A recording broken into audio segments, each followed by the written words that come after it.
Golden State Media Concepts bring you Book Review Podcast, a haven for bookworms of all ages and the widest genres, from mystery to memoirs, romance to comedy, fantasy to sci-fi. If you love to read, this is a podcast for you. It's the Golden State Media Concepts Book Review Podcast.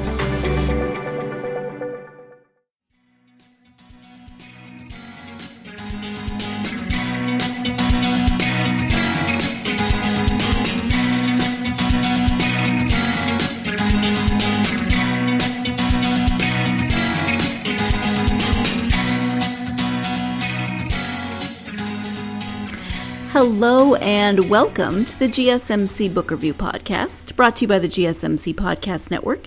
I am your host, Sarah. I am happy to be with you. Finally, it's been a minute. It's been a weird couple of months, as you know. I just counted, and I know I keep saying this because I think I'm trying to make it real to myself. It's still very surreal, the fact that we moved to Portugal. But we did that March 3rd. We left California March 2nd. We arrived March 3rd.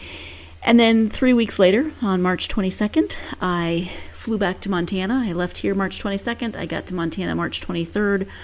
And then I flew back to Portugal on April 13th. Left Montana on April 13th, got back to Portugal on April 14th, and I don't know what time zone I'm in. I think so. Now I've been back here for about 3 weeks, so it was 3 weeks, and just a lot of international travel. I don't know that I don't know how people do it. How do people who travel internationally do it? Because I just want to sleep for like a week after each flight. But anyway, I'm back. I think I'm finally settled in. Obviously, still deeply missing my dad. It's hard. It's hard because I'm here, and so it feels like Dad's just at home with Mom, right, in Montana, and I'm here, and I'll call home and talk to both my parents, and that's not the case. So it hits me. It hits me at odd times, and it's still pretty hard. Of course, it's only been a month, but at any rate, I'm so grateful to have this podcast and you, all of my listeners, and the authors that I talk to. I've met so many amazing people, and I'm just grateful for everything that happens with this podcast. So thank you for that. And let's talk about books. Let's talk about one book in particular, of course, because today's interview is with author Jo Lee. We have historical fiction again, but a different format than I often do. This one is a graphic novel, and this is the first graphic novel. This is the first interview I've done for a graphic novel. So the book is called Forgiveness, the story of Eva Kor, survivor of the Auschwitz twin experiments. Again, the author is Jo Lee, and here is the description from the back of the book. In March of 1944, at age 10, little Eva was arrested with her entire family, including her twin sister Miriam, for the crime of being Jewish. Nazis loaded Eva and her family into a cattle car with other men, women, and children headed to the Auschwitz-Birkenau concentration camp. Within moments of their arrival, the twins lost their entire family to the gas chambers without a chance to say goodbye. Because twins were considered valuable for research, the girls were spared immediate death by Joseph Mengele, the Nazi doctor and war criminal, in favor of experimentation and torture. This stunning, heartbreaking illustrated biography tells the story of a tenacious girl's fight to survive a horrific childhood ravaged by tragedy, her growing anger as an adult who settled in Terre Haute, Indiana, and her eventual discovery that forgiveness might just save her life.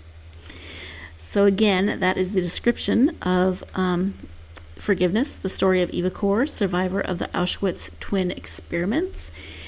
It is, it's heartbreaking. Of course, it's heartbreaking. The story is heartbreaking. Hard to read at times. I think Jo does a beautiful job of telling the story in a way that's accessible, especially in this different format. You know, lots of people read in different ways, and so a graphic novel might draw people in who may not normally be as interested in history or find history easy to read or access, because as you know, I'm sure history textbooks can sometimes be pretty dry. I think they're getting better. I hope they're getting better. But Joe just does a really good job of making this accessible, and the pictures, he's so thoughtful in how he pairs the story and the pictures. So history, of course, is important all the time, but I just feel like right now this story is especially important in light of so many things going on in the world, and to read, not only to remember history and past events, but also to hear Eva's message of forgiveness and figure, where can we apply that in our lives? What are areas of our own lives where we need to forgive, be forgiven, etc. So let's go ahead and turn to the interview with Joe so he can tell more about the process and why this book came into being and how it was putting it together. Again, Forgiveness, the story of Eva Kor, survivor of the Auschwitz twin experiments. The author is Joe Lee. Hi, Joe. Welcome to the podcast. Well, hello, Sarah. It's so nice to be here with you. It's great to have you here, and I'm excited to talk about your book. It's called Forgiveness, and then there's a longer subtitle, which we'll talk about in a minute. But before we get to the book, if you wouldn't mind sharing a little bit about yourself, that would be wonderful. Well, I actually graduated from Indiana University with a degree in history, but I have been somebody who has drawn pictures since I was as long as I can remember, and then seriously started doing it at about 8 or 9. And I'm sure we'll talk about that a bit. But after college, I did a graduate program, which really, it was a graduate program for me, in the hardest college at the time for anybody to get into. And this is based on statistics, which was Ringling Brothers Clown College. So I graduated from Ringling Brothers and then had a career for a few years working as a circus clown in various circuses. And then after that, I devoted myself more and more to art in a two-dimensional form, and have been doing that ever since, with primarily a focus on cartooning, and specifically editorial cartooning and book illustration, as well as sometimes to draw some illustrations, you need to write the book. So that's where I am. That is, I have so many questions. We could spend, a long time just talking about your experience with Ringling Brothers, but probably people are here to hear about the book. But I'm just saying I could ask a million questions. Yeah. That had to have been just a really unique experience for you.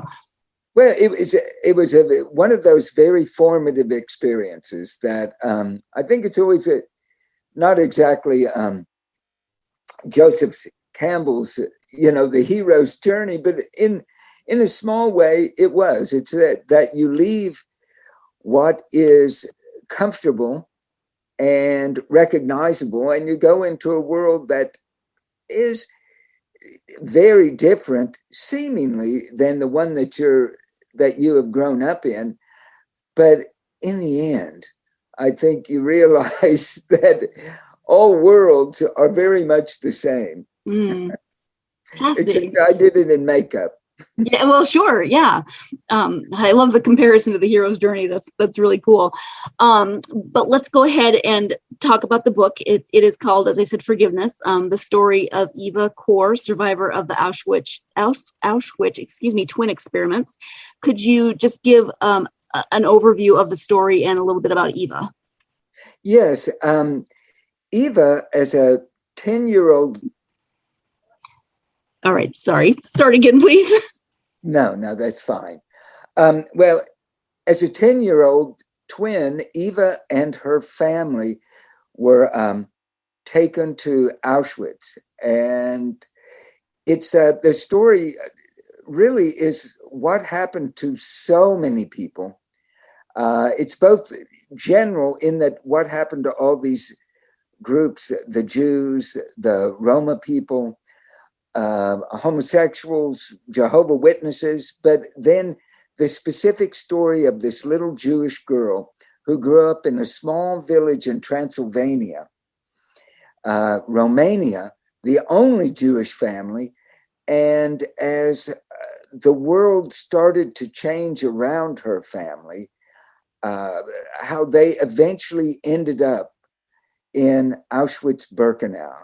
And the only thing that saved Eva's life and her twin sister Miriam was the fact that they were indeed identical twins, and they were picked out on the selection platform to go into Dr. Joseph Mengele's twin experiments, and which were, experiments is the formal term, but certainly bizarre tortures would probably better explain what Mengele was doing.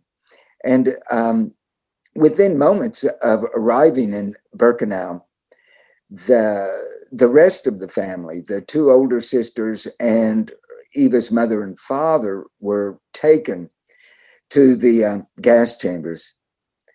But Eva and her sister, and Eva was, to have met her was a wonderful thing. She was one tiny, spirited, alive person. And she decided that she was going to do whatever she could to save herself and her sister's life, which she did. They were in Auschwitz-Birkenau for a total of 10 months, and then were liberated by the Soviet troops coming from the east. And, and the story goes on from there about how this trauma, and of course, this incredibly terrible trauma that affected her the rest of her life, both it really affected her sister medically, but just the psychological trauma, and how eventually Eva managed to find a way to, rise above her earlier terrible experiences. And it was through forgiveness, a subject that so many other people, I think, I always think of Archbishop Desmond Tutu as another great kind of apostle of forgiveness, that it is a way not just of, it's never to erase the past, but it's a way to recognize the past and not let the past completely and totally subject one in the present. And so it was, she had a remarkable journey. And for me, as an illustrator and somebody who loves the form of graphic stories, that it begged for me to try my hand at telling her story. Absolutely. I mean, the fact that you have a history degree and you are an artist, a visual artist, makes perfect sense for you to write this story in this way. It's time for our first break of the podcast, although listening to my last comment, I'm now thinking maybe I should rethink my history degree. I can't draw, so I can't. I definitely can't be a graphic artist, but I have a history degree. I have not written a graphic novel or any other kind of a novel. That's beside the point. Anyway, I'm just sitting here thinking, what should I do? What should I be doing with my history degree? Let's go ahead and take our first break. When we come back, we'll be talking more about how this novel came into being. So stay tuned. You're listening to the GSMC Book Review Podcast, and I'll be right back. GSMC Beauty Tips Podcast gives you advice on everything from hair to fashion to skincare products. We'll talk about the latest trends in makeup, hairstyles, and anti-aging remedies. And we'll cover all of the newest fashion trends. If you have an interest in or questions about the beauty trends that might work best for you, the Golden State Media Concepts Beauty Tips Podcast has got you covered. Download the GSMC Beauty Tips Podcast on iTunes, Stitcher, SoundCloud, Google Play, or anywhere you find podcasts. Just type GSMC in the search bar.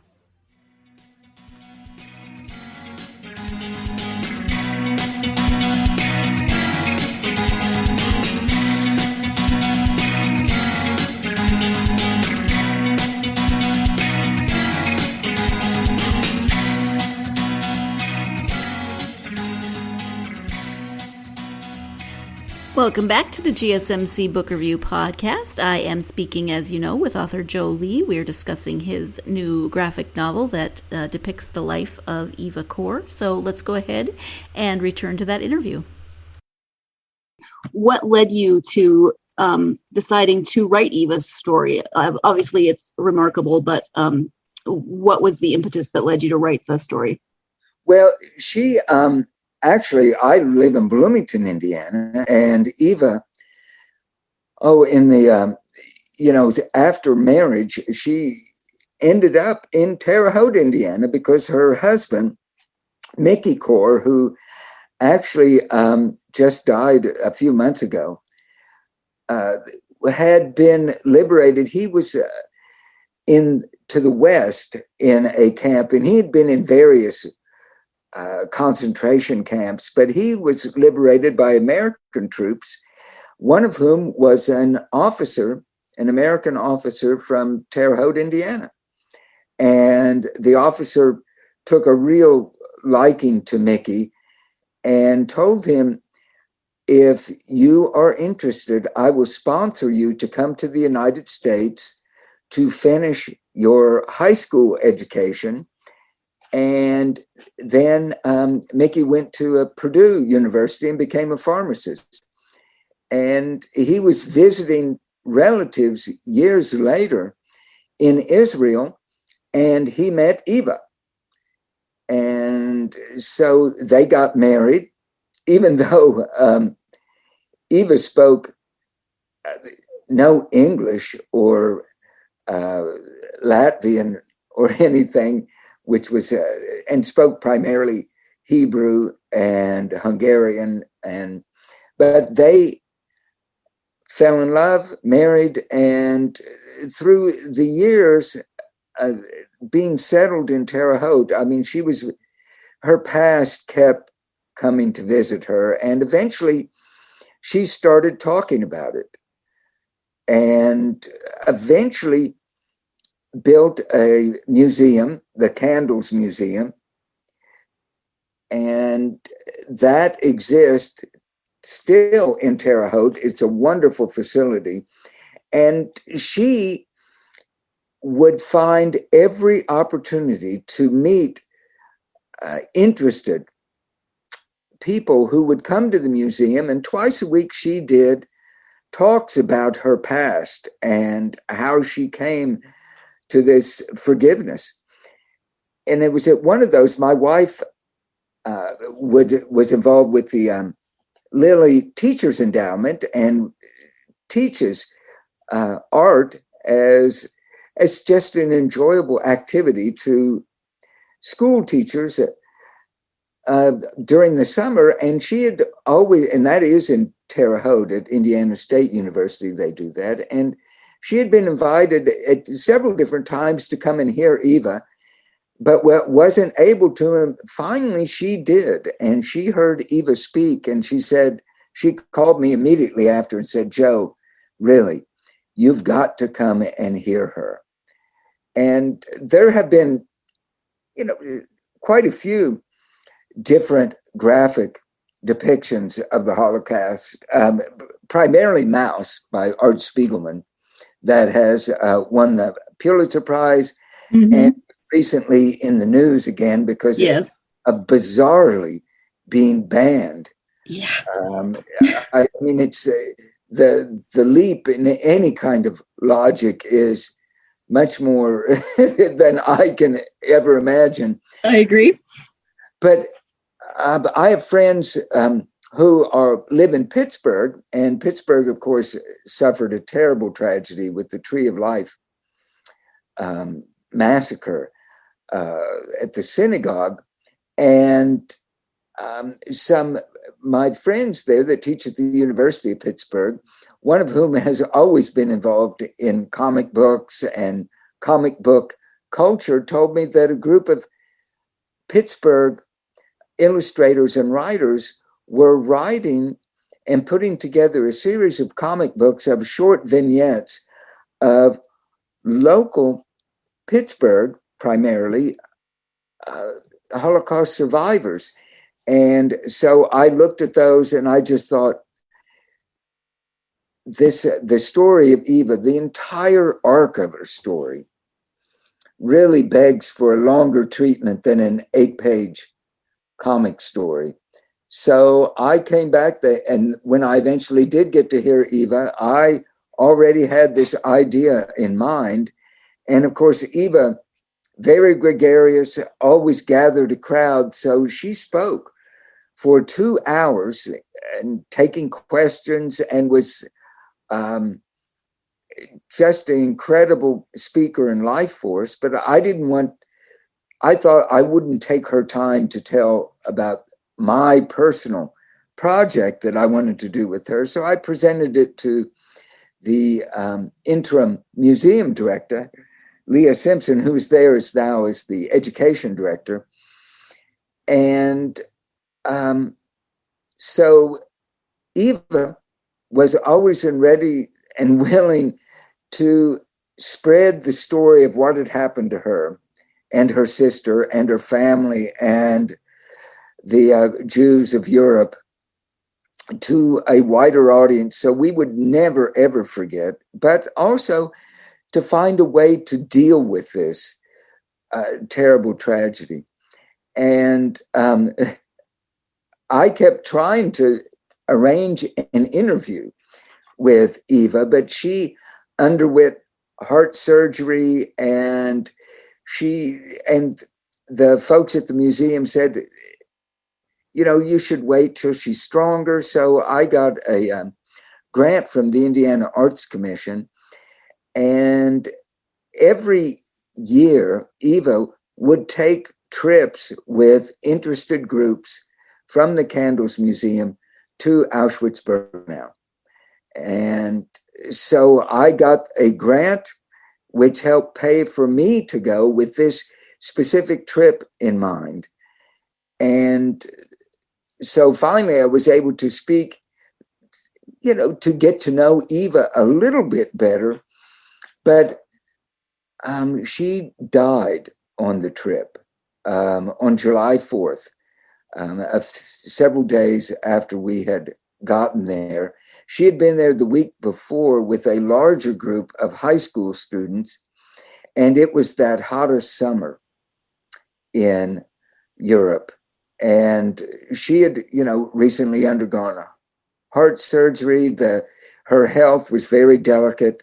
We were asked not to hug her, and she was eminently huggable, but because her health was so delicate.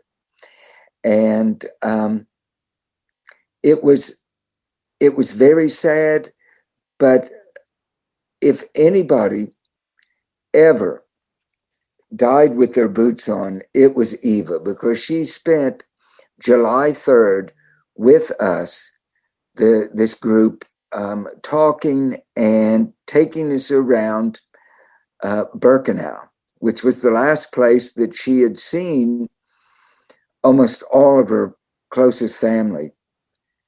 And she was filled with humor and intelligence and grace and cantankerous.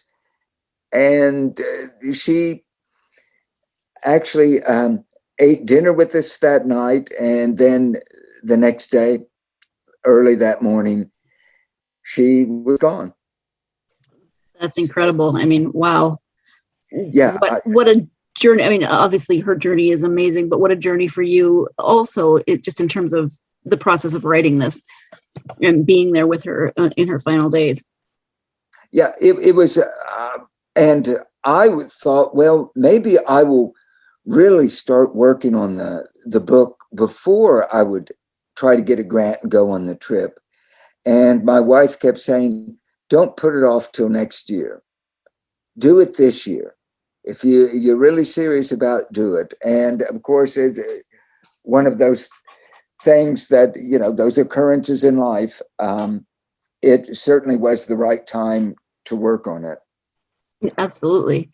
You mentioned a bit ago that you wanted it to be more than, the 8 pages that the other projects were working on. But can you talk a little bit about writing her story as a graphic novel, which is, I'm assuming, a very different process than writing, a biography or a historical fiction. How was that process for you to decide what to include, what to not include, etc.? Yeah, it's and it's one thing, and I've taught various classes on cartooning and comics, and I always try to tell people, try not to bite off more than you can chew, but challenge yourself to do this. And one thing that you can do in an illustration, whatever you do in that drawing, you don't need to repeat in the text. And of course, there are parts of everybody's life and everybody's story that are much more, whether easier to illustrate than they are to write about. And in fact, sometimes words can, it's, the old adage that, a picture's worth 1,000 words. And sometimes that's true. To draw a place like Auschwitz and Birkenau is, to show the starvation of somebody is easily described in a drawing. And one doesn't need to over-explain what was happening. And her story, there are parts of it that, to remain true to it, was an interesting process, because I realized as I was drawing it, she has a son and daughter who live in the area. And her son, Alex, I've gotten to know. He's a wonderful gentleman. But I was telling, and in a graphic form, parts of his story that they had never actually seen. And to do something about somebody who, when I conceived the idea, was still living, to tell their story in a way and remain true to it in that kind of graphic way, because Eva told her story. She was easy to research because she had talked about her story. The story had been written. There were a lot of, kind of verbal exchanges about her, and actually hearing her talk about her story and taking copious notes. It informs the drawings, but they aren't the drawings. So to actually go on the trips, and I went on a second trip just as COVID was happening. The museum was trying out an audio tour with her because, as I say, she had spoken a lot. A wonderful communications professor, Jess McDonald, who had been with her and involved in the museum for years, actually started putting together her story and then interviewing her for the pieces that weren't recorded to connect it. So I actually had access to that as well. But, one thing, there are a lot of archival illustrations and photographs and films of the Holocaust experience.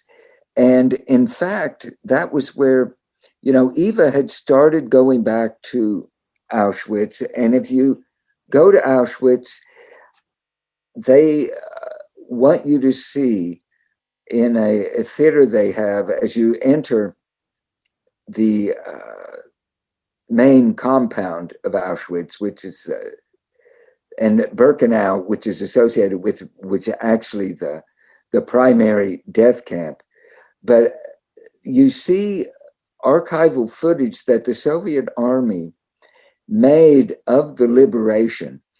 And Eva had seen that film several times, and she asked if she could actually buy a couple of the physical versions of the film. One, so she would have to show to interested groups, and the other that she could cut it up to get particular stills from the film. And it was in that she realized she and her sister were actually in that liberation film. Mm-hmm. And so seeing herself and her sister leading this group of children at that, and it was a couple of weeks after the liberation that the Soviets decided they would put together for propaganda purposes a film of the liberation. And so they had the children being held by nurses and being led out. And Eva, who had seen this film over and over and over, when she thought, wait, those two little girls in front are me and my sister. Wow. And so even in that, the experience of seeing something, it could be described, but to actually see that picture. And in fact, she, on every trip, except her last trip, because she wasn't there that day, that we went into one of the barracks in Auschwitz, that they had that photograph, that little still from the film blown up, and Eva would always stand by it and point out she and her sister. So it was incredibly important to her to see her, that it would put her in that place, in this every other evidence that she had, but here she and her sister are, and this. So, and that kind of from that blossomed the rest of her testimony. But it was, but as I say, to actually be there and to sketch and to take photographs and take notes, and then go through the visual archives, and to be able to then place that, it's a different process than just writing, because in some ways it's where you're using more senses and the actual doing of the story. Mm-hmm. I'm actually going to jump in here in the middle of an answer, so we can take our second break of the podcast. And when we return, Joe will finish this discussion of the answer to my last question. So stay tuned. You're listening to the GSMC Book Review Podcast, and I'll be right back. Tired of searching the vast jungle of podcasts? Now listen close and hear this out. There's a podcast network that covers just about everything that you've been searching. The Golden State Media Concepts Podcast Network is here. Nothing less than a podcast bliss with endless hours of podcast coverage.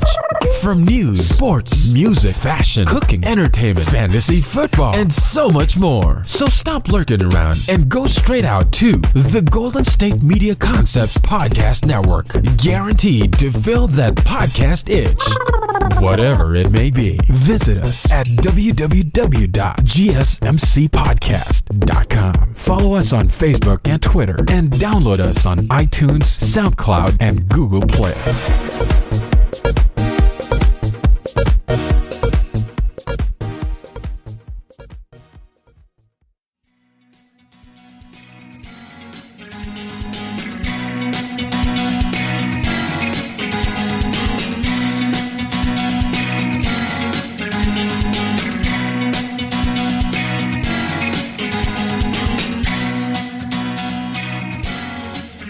Welcome back to the GSMC Book Review podcast and my interview with author Joe Corr.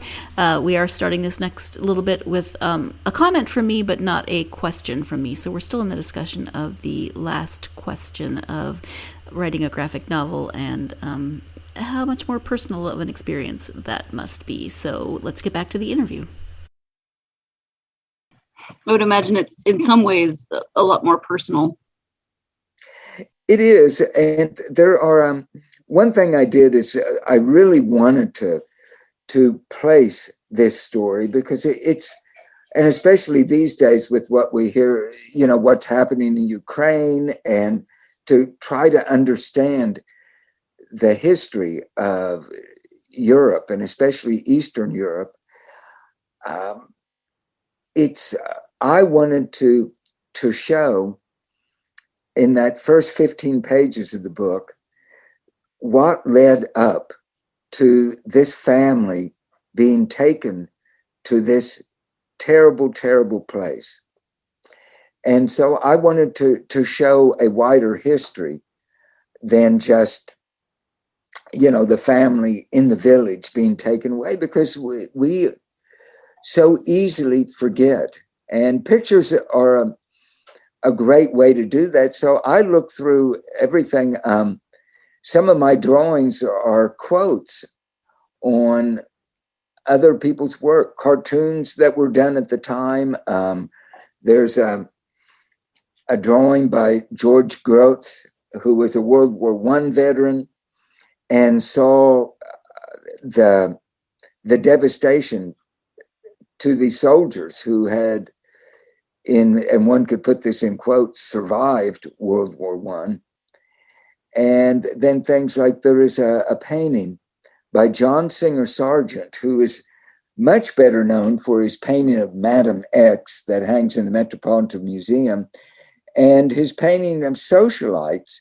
But he did this massive painting that I quoted on the first page of these soldiers who have been blinded, and some are wearing bandages around their eyes and some without, but this line with hand to shoulder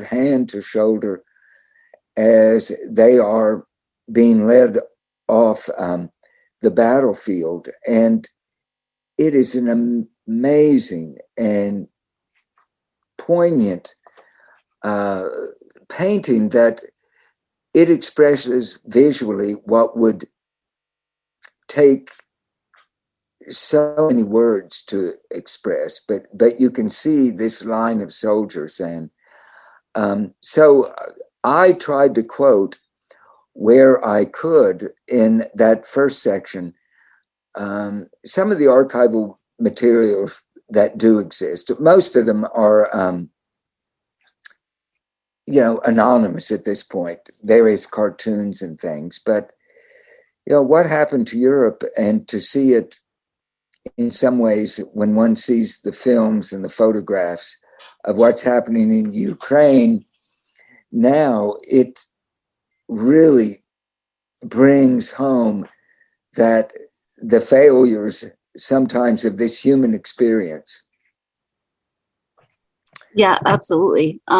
What do you hope that readers will take from the book? Well, that it's one of the things, and this is where I really think a great deal about Desmond Tutu, who, when talking to, working to end apartheid in South Africa and being involved with Nelson Mandela and talking at great length with Mandela and the African National Congress, that that as apartheid ended and the terrible devastation that had been done to the Black population, and, well, anyone of color, because to be Portuguese, of Portuguese descent, wasn't considered on the same level as Afrikaans. descent. So they had so many different levels of prejudice worked into apartheid. Mm-hmm. But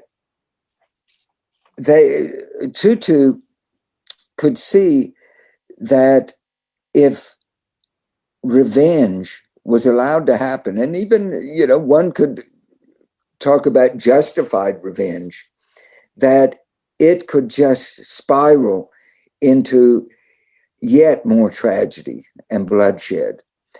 And so he was really instrumental in setting up the Truth and Recognition Commission. And I think a great deal of what Eva was talking about is in the same realm as the Truth and Recognition in South Africa, is that you have to deal with open eyes and open heart with the truth of what happened.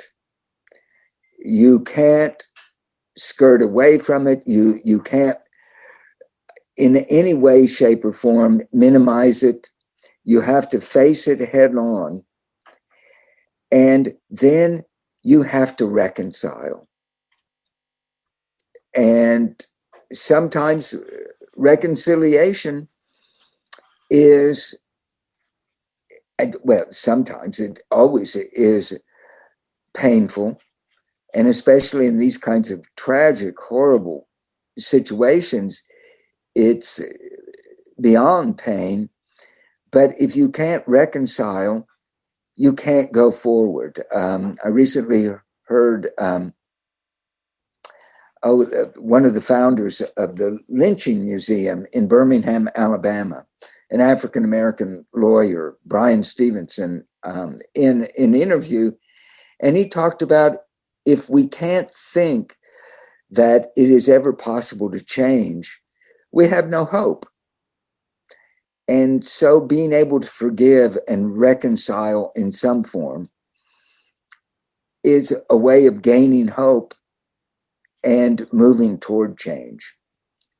And I think that that's central to the story of people who have suffered a great deal. And with Eva's story, that she came to it by, she was so angry for years. And one could see, and you can see in some of the archival footage of Eva, that she's ready to explode, to literally explode. And she did at one point very publicly during a speech on Holocaust Remembrance Day that Elie Wiesel was giving in the rotunda of the US Capitol.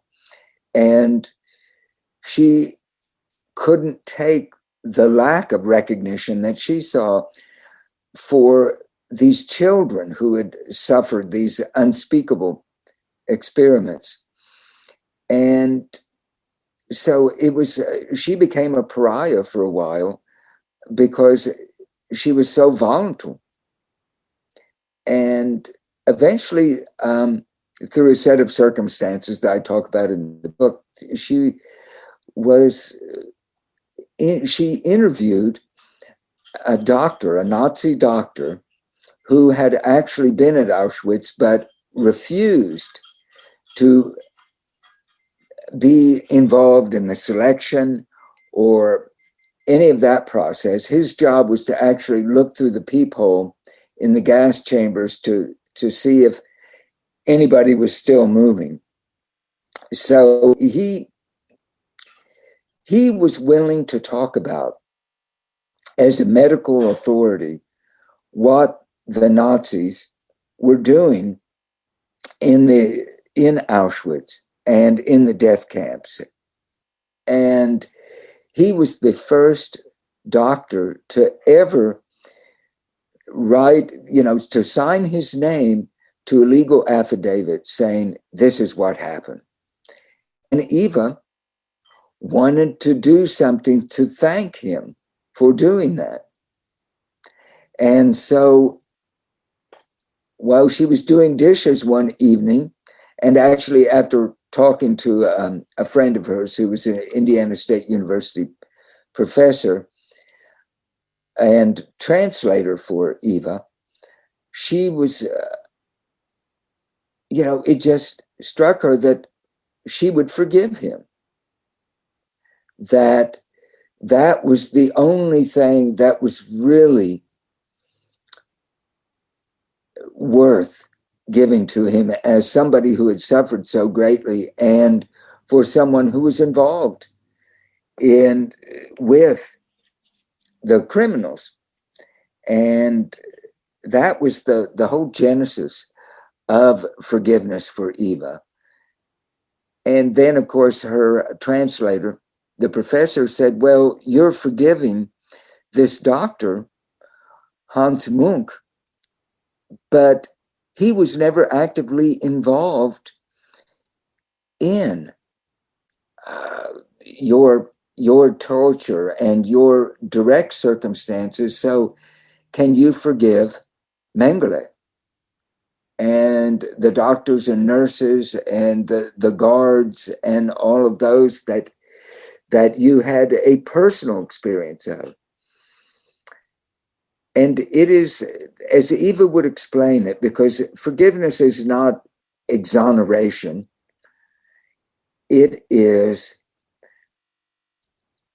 a way of freeing your own soul and trying to move with hope and some joy into the rest of your life. And she, as she did this and met so many different people, people who had suffered the genocide in Rwanda, and rape victims, and just so many people who had suffered such terrible crimes in their own personal lives. And they saw Eva as someone who could, as a guide, to wait, there is a way not to ever forget what happened, to completely recognize it, but to reconcile with life. And she was a real inspiration that way. One more break, and then we'll come back with the conclusion of the interview with Joe. So stay tuned. You're listening to the GSMC Book Review Podcast, and I'll be right back. Still on the search of that one true love? On the limbo in this crazy world of dating, marriage, relationships? Well, listen to the Golden State Media Concepts Relationship Podcast, your one-stop podcast for everything about relationships.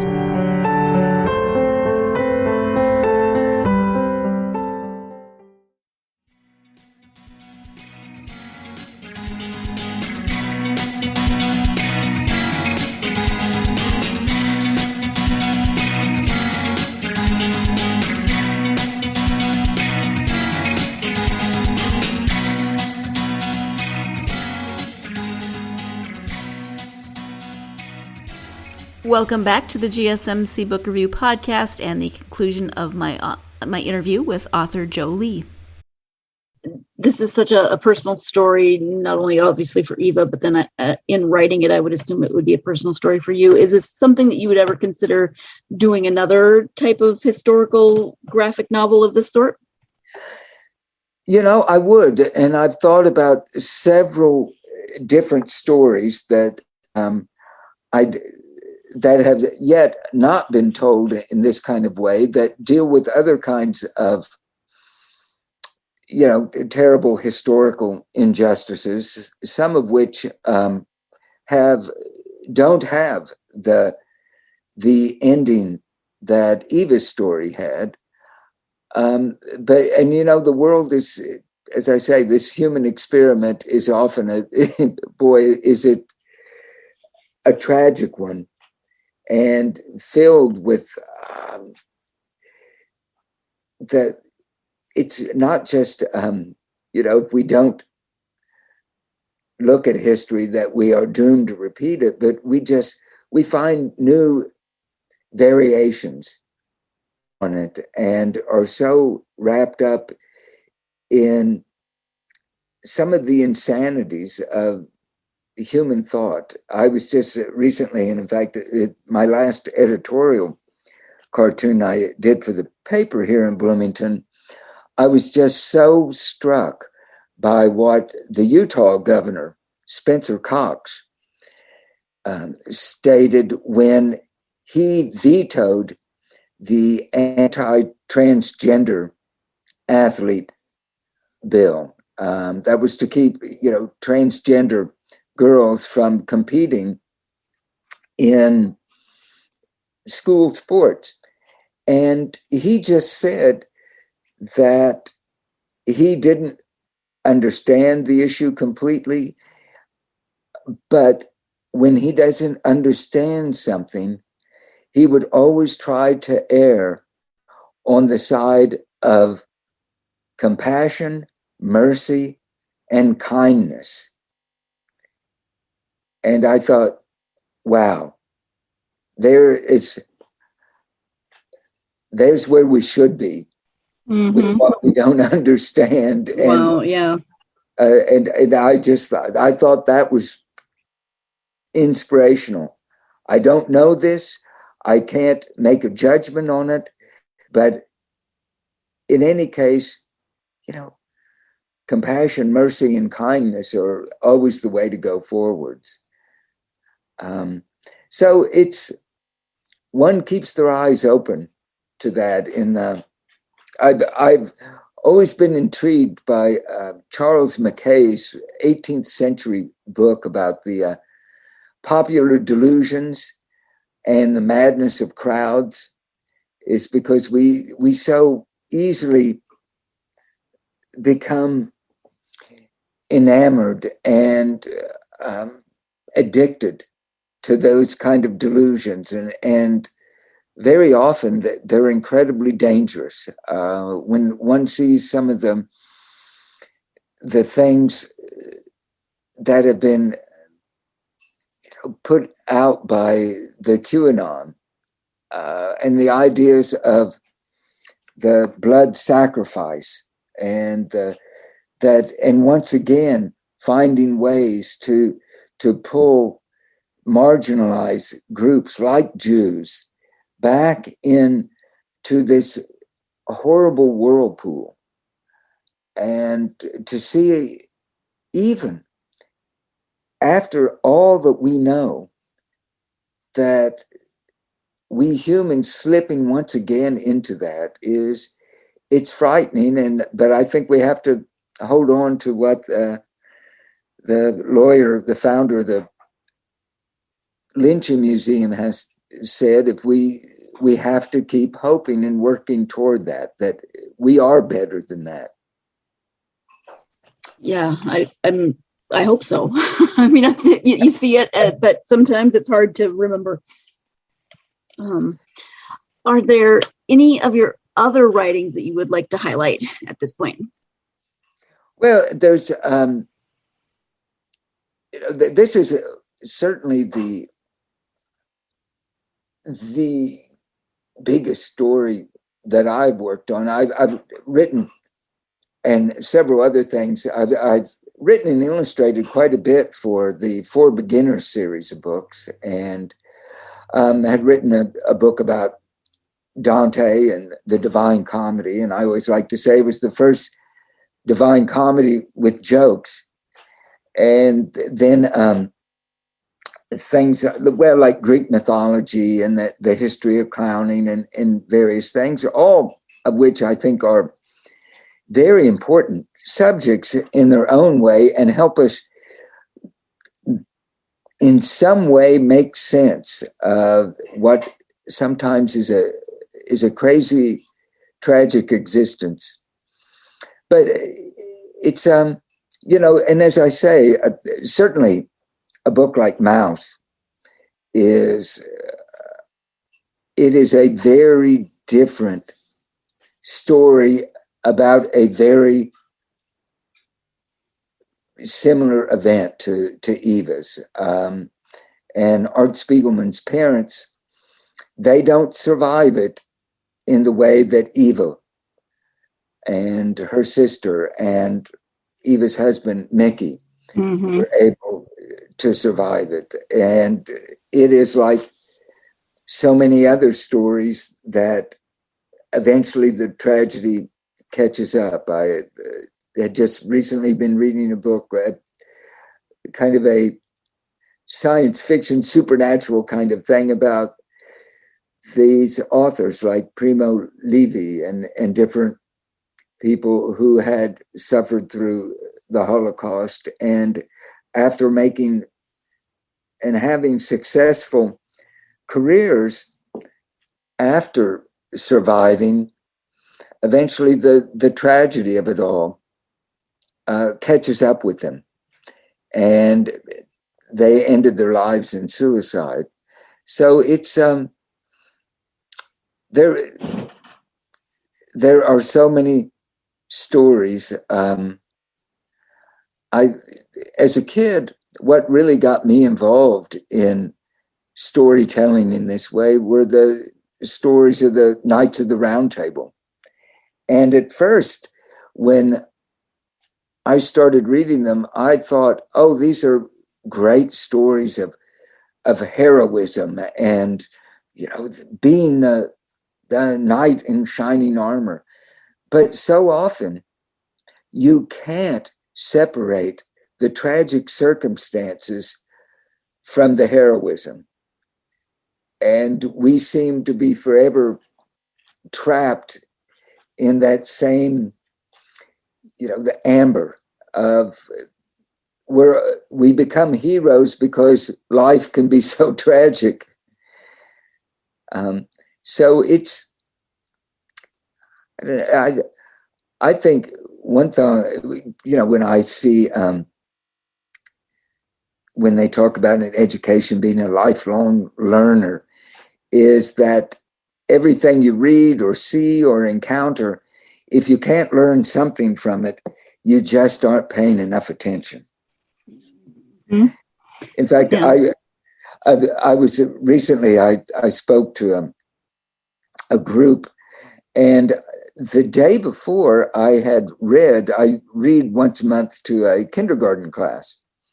And if you ever want to feel like an important celebrity, read to a kindergarten class. Yep. they think you are the greatest thing on earth. But if you need to be taken down a few notches, read to a kindergarten class. But also then read to a high school class. Or oh, yeah. That could be. But anyway, this teacher, and of course, most of the time I have seen her with a mask on, because and the kids, we were all masked. And when I would read the stories, but this, so the time when before, there was a little girl who I don't know what had occurred, but she was having a real meltdown and was kicking over furniture and throwing pencils, and had to be taken gently but forcefully out of the room. And I thought, it's, family circumstances, the circumstances of pandemic, just the things that whirl around us in the world. So this last time when I went in just a week or so ago, and here we were actually seeing each other's faces for the very first time.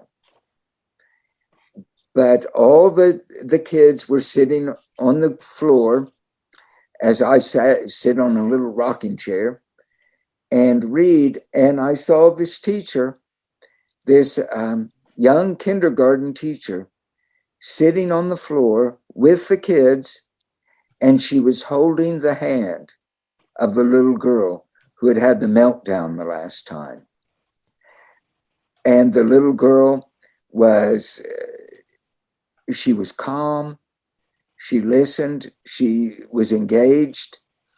And I just thought, for me, that was an incredibly heroic act, that young teacher sitting there, holding that little kindergartner's hand, who, whatever circumstances were happening in her life, here was a human being offering her, the compassion, mercy, and kindness. And it has its effect. And I was just, it's one of those things that if you keep your eyes open, we're lucky enough to witness. And if we can further those kind of experiences for others on those occasions that we can, even that small touch of a hand it's a heroic action that can change the world, if not the entire world, at least for one little kindergarten student. Which is sometimes all you can ask for, really, when you think about it. Yeah. And I think of how lucky I've been in different situations. Quite often when my naivete or stupidity have gotten me into that, I have been, I've been saved by the kindness of strangers, as Blanche Dubois would say. Absolutely. Because a graphic novel is a different way of writing and a different way of presenting an idea, because you've got the visual along with the written. Do you have advice for maybe aspiring graphic novelists? Well, I actually was asked to come up with 10 points about that for a piece, a little piece that I wrote for a writer's magazine. And, the first thing is find something that really moves you to do it. Because if you are going to spend 100 pages or more writing and drawing, and, and all the research that goes into that, it better be something you really are personally moved or involved in. So if you're not interested in growing soybeans in the Midwest, don't do a graphic novel about it that's going to, take up a lot of time and effort. But if you do like soybeans, hey, give it a shot. So there's that. And to fall in love in some way with the subject, even a tragic subject, that, because you're going to need that. You're going to need that to move you sometimes when, especially with a tragic story, that you think, boy, I don't want to go there. I don't want to push that. But you've got to see some, even a smaller but greater purpose to go ahead and do it. So there's that. And there's also, you have to be able to, this is one thing that I would always tell kids teaching cartooning, that, cartooning it isn't the same as taking a photograph, or illustration isn't. You get a chance to focus on what you really want to say. And the only mistake that you can make is if you are trying to show something, like, say you've got a person sitting at a table drinking a cup of coffee. If your skill can't convey that they are holding a coffee cup, and instead it looks like, they're trying to devour a horse, that's the only mistake you can make. So you have to think just the way you would in writing a story. If I say it was a sunny day and I can't in some way portray that visually, then maybe I should find some other direction. So you've got to be able to say things in an illustration that people can read. And that's really important. It's an ambition is, we get ideas and not everybody can draw like Leonardo. But if you want to tell a story visually, you may not have to draw like Leonardo, but you've got to draw enough like yourself that somebody can understand what you're saying. Mm-hmm. Yeah, absolutely. And there's so many different ways of doing it. What I did was I wanted to show as directly as I could, these children, the Nazis, the various characters, the later experience, in as realistic a way as I could. But a book like Mouse, where he takes this leap to take that old cartoon trope by showing the Jews as mice and the Nazis as cats. Something that is, we are so familiar with that trope that you don't even really need to explain any further. Mm-hmm. And so there are all kinds of different ways, but find one that you can stay true to and you can do over multiple pages. Right. Yeah. Thank you so much. In terms of internet presence, if you have a website, can you share that, as well as any social media that you might be available for people to interact with you on? Well, at the moment, I'm not exactly the most public social media person, but I am having my website rebuilt, and hopefully that will be done sometime in the next couple of months. But probably the easiest place to find me is, you can certainly look at, and you can find books I've illustrated in various projects I've done on Amazon.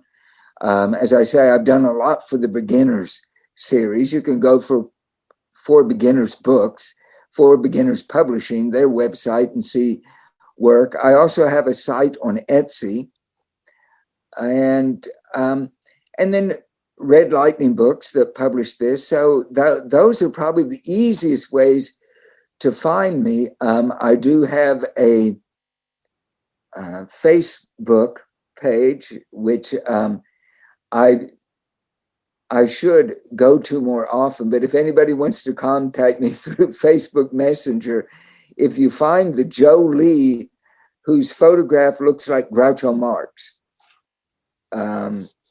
that's me. So some people are going to get that and some people aren't. Yeah. That's awesome. But so yeah, Groucho's always been one of my heroes in his way.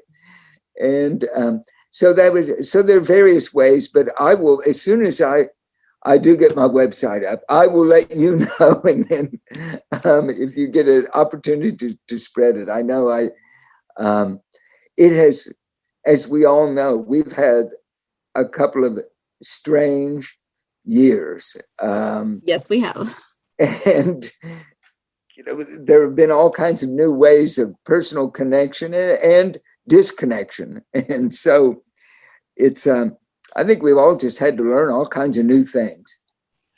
It's a work in progress in a lot of ways. Yeah. So, and also they could go to the Bloomington Herald Times, and they do, I publish a cartoon with them weekly. So I'm in the Sunday paper, and they archive some of those. So anyways, good. I'm out there in various places, and occasionally you can come across a photograph or two of me as Jungle Joe of Jungle Joe's Flea Circus, a performance I still do. Or I also have a one-man clown show I do called the Cirque du Soleil. So that's awesome. Well, Joe, thank you so much for taking the time to talk to me today. I really appreciate it. Thank you so much. Well, thank you, Sarah. It's been I'm very much involved in talking about this story, but it's been wonderful meeting you and chatting. Wonderful meeting you as well. Thank you so much. Thank you once again to Joe for taking the time not only to talk to me about this graphic novel, but also to write it, to draw it, to put so much heart and soul into the story, so that people can learn about Eva. As I was reading through it, I was just doing a little Googling as well, and so getting some more of the background and more of the backstory, learning more about some history that I'm familiar with, but can always learn more about. So thank you to Joe for that. Thank you, as always, to you, my listeners, for joining me. Next time, if you join me for the next episode, I'll be discussing Cat's Whisker, a novel by Robert Stephen Goldstein. It's science, it's spirituality, it's got a lot of qualities of a memoir, but it's a novel. So join me for that conversation with Robert on the next episode. In the meantime, if you are a fan of this podcast, please do me the favor, the honor of leaving a review. That is so very helpful. You have no idea. It can be written, it can be starred. Either one works to get the podcast out to more listeners. But also, if you're not doing so already, make sure you follow the podcast so you get new episodes, whatever podcast platform you like to listen on. And also follow us on social media, Facebook, Twitter, Instagram, and TikTok. I love hearing from listeners. Let me know what you're reading, what you want to read, if you've been buried under your TBR yet. All those good things. Inquiring, nosy podcasters want to know. So let me know. In the meantime, I hope you're having a really good week. It's May already. Holy buckets. It's May 3rd.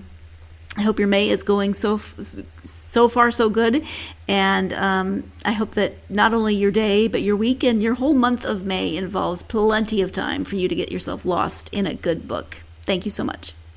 You've been listening to the Golden State Media Concepts Book Review Podcast, part of the Golden State Media Concepts Podcast Network. You can find this show and others like it at www.gsmcpodcast.com. Download our podcast on iTunes, Stitcher, SoundCloud, and Google Play. Just type in GSMC to find all the shows from the Golden State Media Concepts Podcast Network, from movies to music, from sports to entertainment, and even weird news. You can also follow us on Twitter and on Facebook. Thank you, and we hope you have enjoyed today's program.